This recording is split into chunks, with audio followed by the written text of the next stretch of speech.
सरफरोशी की तमन्ना अब हमारे दिल में है, देखना है जोर कितना बाजुए कातिल में है। ये गीत या इस गीत की कुछ पंक्तियां आपने निश्चित ही रूप से अपने जीवन में एक बार तो सुनी होंगी। 19 दिसंबर 1927 तारीख ध्यान रखना।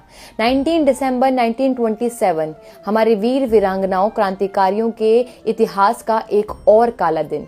ये दिन था जब राम प्रसाद बिस्मिल जी को फांसी के फंदे पर लटका दिया गया, महज 30 वर्ष की आयु में। महज 19 वर्ष की आयु में उन्होंने अपने क्रांतिकारी जीवन की शुरुआत करी। राम प्रसाद बिस्मिल जी एक कवि थे, एक शायर थे, एक इतिहासकार थे, साहित्यकार थे और बहुभाषा भाषी थे, यानी बहुत सारी भाषाएं वे बोलना जानते थे। उन्होंने कई पुस्तकें लिखी और उन पुस्तकों को बेचकर जो धन इकट्ठा होता था, जो रेवेन्यू बनता था, उससे वे हथियार खरीदते थे और उनका उपयोग करते थे अंग्रेजी सरकार के खिलाफ। और यही कारण था जो अंग्रेजी सरकार के द्वारा उनको फांसी के फंदे पर लटका दिया गया। राम प्रसाद बिस्मिल जी कहते थे कि यदि मातृभूमि के लिए मुझे 1000 बार मौत को गले लगाना पड़ा तो भी मुझे दुख नहीं होगा।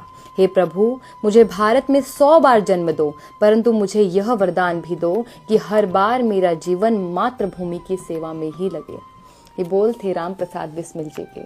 और मुझे पढ़कर बहुत आश्चर्य हुआ कि अपने मरते वक्त, यानी जब वो फांसी के फंदे पर लटकने के लिए तख्त के निकट जाते हैं, जिस पर फांसी लगाते हैं, तो वो जलते वक्त भारत माता की जय वंदे मातरम कहकर कहते हैं कि मालिक तेरी रजा रहे और तू ही तू रहे, बाकी ना मैं रहूं ना मेरी आरजू रहे, जब तक कि तन में जान रगों में लहू रहे, तेरा ही जिक्र या तेरी ही जुस्तजू रहे।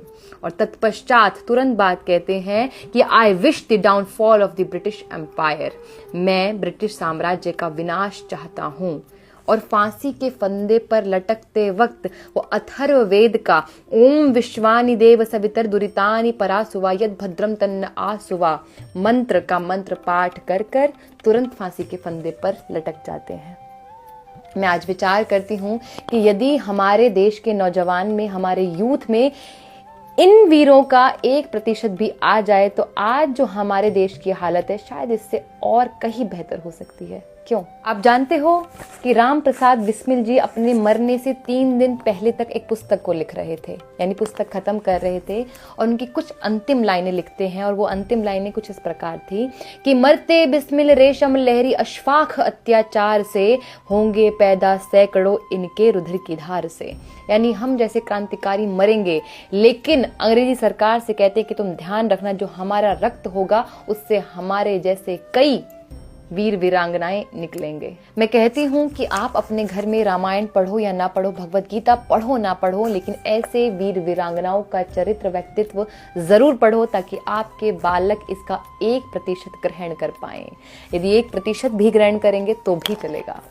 नमस्ते, जय श्री राम, भारत माता की जय। और 19 दिसंबर आने वाला है, तो इन जैसे वीरों को इनकी पुण्यतिथि पर हमें जरूर याद रखना चाहिए।